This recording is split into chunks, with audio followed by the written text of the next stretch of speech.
که میکروفون نیست و اگر میکروفونی هست برای صحبت کردن نه برای آواز خوندن.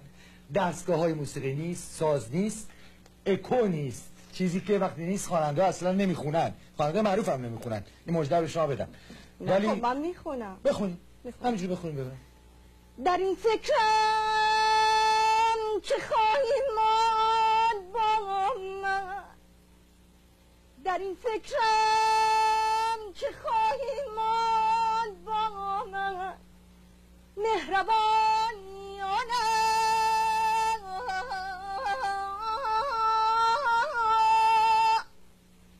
به من کم می کنی لطفی که داری این زمانیانه،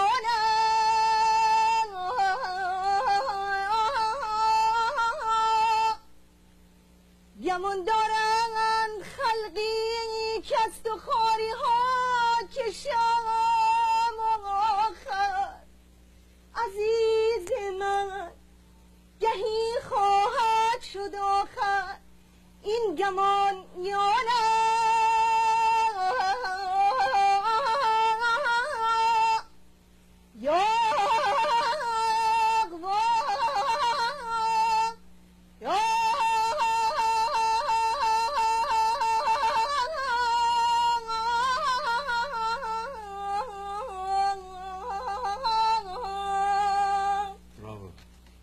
برافو.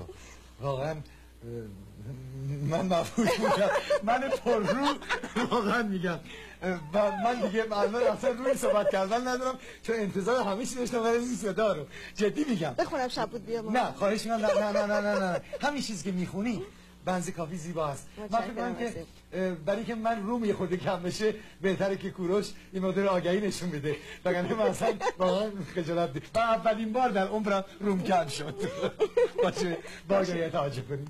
این شهر فرم میونه این همه خاطر گذشته ها به دلم میزنه چند، به دلم میزنه چند.